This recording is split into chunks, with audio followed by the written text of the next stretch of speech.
I have a sincere question for my very smart subscribers on here. I'm watching the rhetoric on the right about student debt forgiveness, and I keep hearing about how the poor, non-college grads are basically going to be handed the bill for the student debt of college graduates or people who didn't finish, I guess, and how this is massively unfair.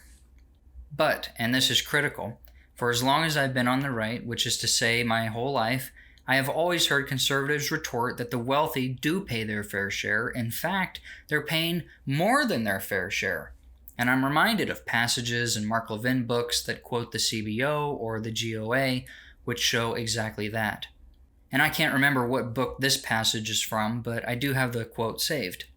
In the 2014 tax year, the top 20% of earners paid 84% of individual federal income taxes.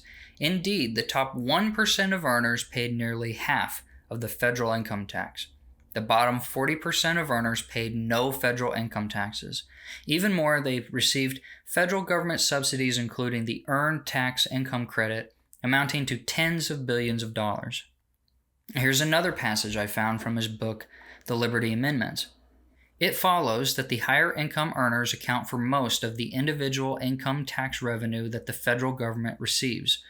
The top 1%, that is, people who make $343,000 and above, paid 36.73% of federal income taxes. The top 5%, that's $154,000 and above, paid 58.66%.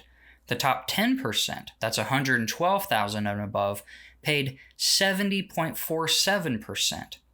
The top 25%, that's $66,000 and above, paid 87.3%. And the top 50%, that's $32,000 and above, paid 97.75%. Now, that book is from 2013, so I went and found the most recent number I could, which was from 2018. And it was in this article from 2021. This August, the CBO released its annual distribution of household income report, this year relying on data from 2018.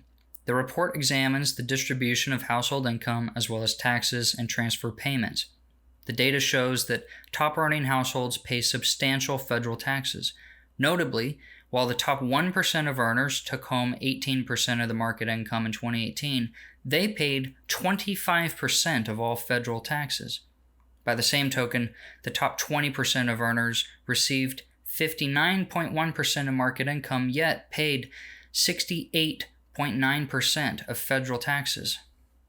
In a report released this April, they estimated the distribution of federal tax burden across the income spectrum in 2022. According to these estimates, the top 1% under current law will pay the highest average effective tax rate when considering all federal taxes. This difference is largely due to the significant progressivity of the individual income tax. The bottom 40% of taxpayers, on average, pay negative effective personal income tax. It's also worth noting that these analyses predominantly focus on pre-pandemic data. The fiscal response to COVID-19 relied heavily on refundable tax credits, lowering the effective personal income tax for a majority of taxpayers to below or nearly zero. The Tax Policy Center recently estimated that 60.6% of households paid no individual income tax in 2020. In light of these estimates, distribution of the U.S. tax burden was likely even more skewed towards wealthy taxpayers. So with all of that in mind, the non-college graduate who doesn't make very much also doesn't seem like he's going to be paying very much towards the student debt relief. Or am I missing something here? That's my question. It seems like college graduates who make more and the upper echelon of rich people will be paying for it, like the rest of the taxes in America. And I don't really have a judgment on that, but it strikes me as bizarre to say that somehow it's deeply unfair that these people have to pay for someone else's debt.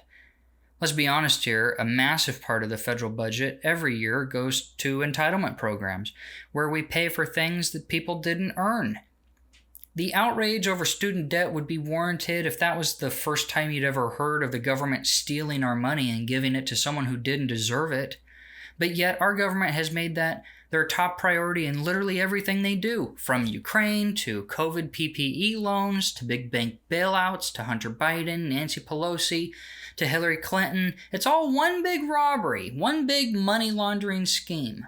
To me, this is just another injustice in a long line of never-ending injustices. So yeah, my question is this.